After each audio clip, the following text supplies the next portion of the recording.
The Orgasm Cult, Part 3. Hello, I'm H.G. Tudor. In Part 1, I introduced you to an organisation called One Taste, which has been described as an orgasm cult. This was as a consequence of an investigation by Bloomberg that took part in 2018, which suggested that a variety of behaviours resulted in the mistreatment of people that had signed up to the organisation, something which the organisation denied. In Part 2, I provided you with a more up-to-date article which was created earlier this year as a consequence of a journalist from the Times newspaper attending the company's retreat. A variety of behaviours have been described which fit with those of the behaviours of a narcissist. And much of this revolves around the founder, Nicole Day-Doan. In Part 3, I'm going to detail to you various responses from which you can draw your own conclusions as to what you might be witnessing. It is commonly the case that many narcissists become involved in litigation of some sort. On the one hand, narcissists use litigation as a means to assert control over other people, issuing threats to sue and then suing, seeking damages, seeking injunctions, making a claim for defamation, making a claim for the recovery of money, making a claim that there has been a breach of contract. Lots of different ways that the narcissist can go to the law and use it in order to assert control. And in some instances, this may well be done by an individual who has significant resources and access to high-powered and effective lawyers, and thus they become hired guns for that particular narcissist. In other instances, the narcissist gets embroiled in litigation as a consequence of falling foul of the criminal law or being sued themselves. We've seen, for instance, how P. Diddy has found himself on the receiving end of a criminal indictment and various civil suits alleging various unpleasant behaviours that have resulted in damage to other people. Often, narcissists, as a consequence of their absence of emotional empathy, their lack of accountability, their sense of entitlement, the lack of boundary recognition, all driving them to assert control over people and nullify threats to control, means that certain narcissists don't fulfill their obligations, that they trample on the rights of others, that they engage in activity which is unlawful, which means that ultimately they find themselves on the receiving end of lawsuits. Now, just because somebody has gone to law or that they're on the receiving end of a lawsuit, that doesn't make them a narcissist. But you will often find narcissists involved in these situations fundamentally out of two reasons. First, because of the pursuit of the prime aims, they habitually find themselves involved in litigation.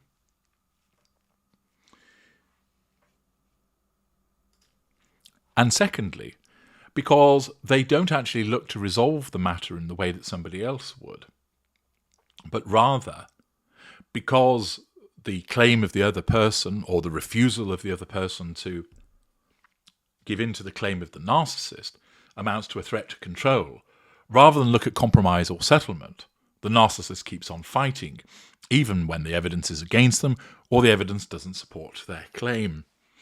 Repeatedly, I advise people in consultation who find themselves embroiled in litigation with a narcissist and they're left scratching their heads, often hugely frustrated as they can't understand why the narcissist won't settle or back down. And this is because, naturally, the narcissist is looking at the dispute through the lens of their narcissism and sees various activity as a threat to control, even though it isn't seen that way by the other person. I've explained in a separate video about how non-narcissists are more likely to look to resolve the dispute because they don't have the necessity of control as part of the agenda. Whereas, if you're dealing with a narcissist, the narcissist, invariably unaware of it, is also seeking control. You, as the victim of the claim, don't realise that the narcissist seeks control, and they don't either. But it becomes that unknown element which keeps on driving the dispute. It prevents settlement. It's an obstruction to compromise. But many people do not realise, and my work has helped them gain enlightenment in that regard. You can learn more about that in my separate work, helping you understand why litigation is perpetuated, and also in consultation you can speak to me to learn about what you can do about it. But what about the orgasm cult? Well, first of all, there's a report from January of last year in Variety which explains sexual wellness company founder loses libel bid against BBC over podcast. You may recall in the earlier parts of this series, I explained that the BBC had done a podcast about the company One Taste, and that podcast was called the Orgasm Cult. Well, the founder of sexual wellness company One Taste failed in her bid to sue the BBC for libel over a podcast. In March 2022, Nicole Daydone, the co-founder and former CEO of orgasmic meditation company One Taste, applied to be a party to an existing libel action against the BBC over a podcast called The Orgasm Cult that ran in November and December 2020. She was joined in her application by One Taste itself and Rachel Chervitz, an orgasmic meditation practitioner. The original libel action, which was continuing, was filed by the Institute of Ohm LLC and Ohm IP Co., understood to be a rebranded version of One Taste, in November 2021. However, the BBC argued that Daydone, Chervitz and One Taste libel claims were time-barred, falling outside the 12-month limitation period. Mr. Justice Pepperall, who heard the application, wouldn't permit Daydone and One Taste to be added as parties to the claim because the time limit had expired and it would be prejudicial. He did allow Chervitz's libel claim to proceed because she was not aware of the original claim. Accordingly, here there was an attempt to take action against the BBC in relation to the podcast, which was deemed to be, of course, a threat to control, and thus steps were taken in litigation to try and shut that down, to get a judgment that the podcast was defamatory, and presumably to seek an injunction seeking the prevention of further repetition of the allegations and to seek damages also. Unfortunately for Nicole Daydone, her claim failed, not in terms of its own merits, but because she was out of time for bringing it in the first place. But nevertheless, notice that litigation was being used as a means to take action to nullify a threat to control. But the matter didn't stop there. As reported by the Irish Star, a controversial organisation that promoted orgasmic meditation has lost its court battle with Netflix. The founder of One Taste, Nicole Daydone, and head of sales Rachel Chervitz are facing criminal charges for forced labour in New York. More of that shortly. A Los Angeles judge ruled against the company, finding that Netflix did not act with malice when it released a popular documentary exposing their practices. Released in 2022, Orgasm Inc., the story of One Taste, came out 4 years after the FBI began investigating the group. Former members alleged that the program operated like a cult, luring them in with promises of spiritual growth only to trap them in expensive courses that led to sexual and psychological abuse. In June 2022, federal prosecutors accused Daydone and Chervitz of targeting individuals with trauma to draw them into orgasmic meditation. It then goes on to describe some of the behaviours that I've detailed in previous parts. Last year, One Taste took legal action against Netflix for defamation, asserting that the allegations of sexual misbehaviour made by a previous employee's sister on film were completely false. However, the judge determined that One Taste could not substantiate this and threw out all claims made by the defunct company. The judge stated the evidence submitted by the plaintiff consists of hearsay statements offered for the truth of the matter asserted, irrelevant statements that do not relate to the issue at hand, and other lawsuits that are not pertinent to the instant case. Netflix sought to have the lawsuit dismissed under California's anti-SLAPP laws, which are designed to discourage frivolous lawsuits that could potentially stifle free speech. In a legal document, Netflix took a jab at One Taste legal team for adding even more controversial statements from Daydone to their case, including her praising comments about her rabbi friend and other yoga people who have fucked all their students. Netflix put forward a motion declaring its intention to claim back its legal costs from One Taste. Thus, another instance of seeking to take action against a media outlet for reporting on One Taste, and it failed. So we see once again what looks to be like the need to assert control to nullify a threat to control, although it resulted in failure. Thus, two instances at least of individuals going to the law to nullify what looked to be threats to control. But it isn't all one-way traffic. On the 21st of June 2024, an action was brought by Jane Doe, Michael Doe, Cara Doe, and Mark Gottlieb. And this civil action was brought against Nicole Daydone, Rachel Chervitz, Rachel Hemsey, and Julia Ayer Austin. Angela Ayer, Austin Ayer, Amanda Dunham, and One Taste, Inc.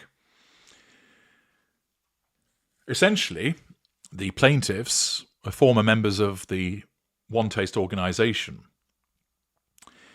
Daydone is described as founder and former chief executive, Cherwitz is the former head of sales, and Hemsey is the former director of regional sales.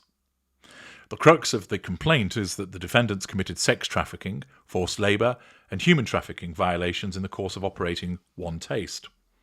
While members of One Taste, the plaintiffs contend that they were subjected to economic, sexual, emotional, and psychological abuse. They allege that they and other members were forced to engage in commercial sex acts as part of their employment, and they were forced to perform labour and other services without compensation, including physical labour, recruiting new members, preparing for events, participating in courses, cooking and cleaning. Thus, a civil claim was brought by these individuals against Daydone, Cherwitz, Hemsey, and One Taste. That claim is ongoing, and there has been a succession of motions that have been filed in relation to that.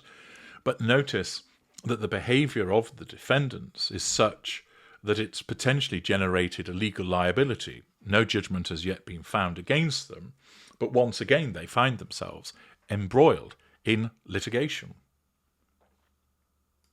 It's also the case that following the criminal investigation, charges were laid against the defendants as previously mentioned. A press release by the United States Attorney's Office for the Eastern District of New York explained on the 6th of June 2023 that an indictment was unsealed in federal court in Brooklyn, charging Nicole Daydone, Rachel Chervitz, of forced labour conspiracy connection in connection with a year-long scheme to obtain the labour and services of a group of One Taste members, including volunteers, contractors and employees of One Taste, by subjecting them to economic, sexual, emotional and psychological abuse, surveillance, indoctrination and intimidation. Of course, those are allegations that have been made against them, and they've been charged with all of that. But to suggest that they've been engaged in that activity does support the notion that these are individuals who don't have any emotional empathy, that they behave with a need to assert control, that operate with a sense of entitlement. Brayon Peace, the United States Attorney for the Eastern District of New York, announced the charges, stating, under the guise of empowerment and wellness, the defendants are alleged to have sought complete control over their employees' lives, included by driving them into debt and directing them to perform sexual acts while also withholding wages. The prosecution should serve as a reminder to both employer and employee that no matter the marketing mantra, this conduct is never acceptable. The defendants advertised their companies being able to help individuals recover from past trauma. In reality, they allegedly targeted their victims in order to manipulate them, not only into debt, but to limit their independence and create a reliance on One Taste for basic needs. The FBI will continue to ensure that anyone willing to engage in a forced labour scheme are held accountable in the criminal justice system, said FBI Assistant Director in Charge Driscoll. It then goes on to explain more about how the scheme operated, which you've heard previously. And at the time, Rachel Chervitz was arrested and Nicole Desdain was described as being at large.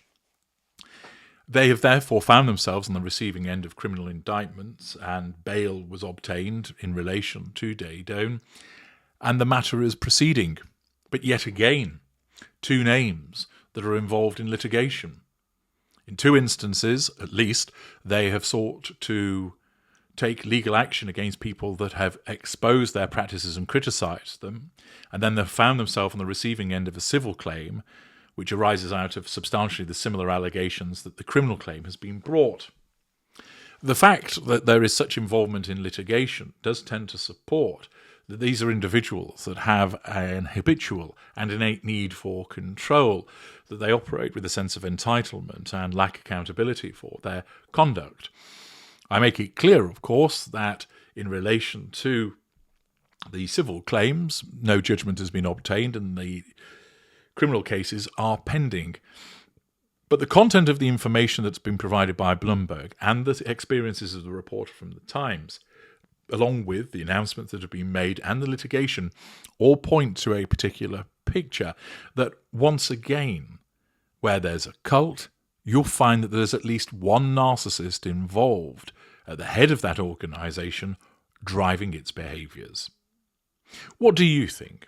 Do you think that One Taste operates like a cult? Or do you think it's a legitimate business? Either way, do you see at least one narcissist involved in its activities, or do you disagree? Let me know your thoughts in the comments section. I'm H.G. Tudor. Thank you for listening.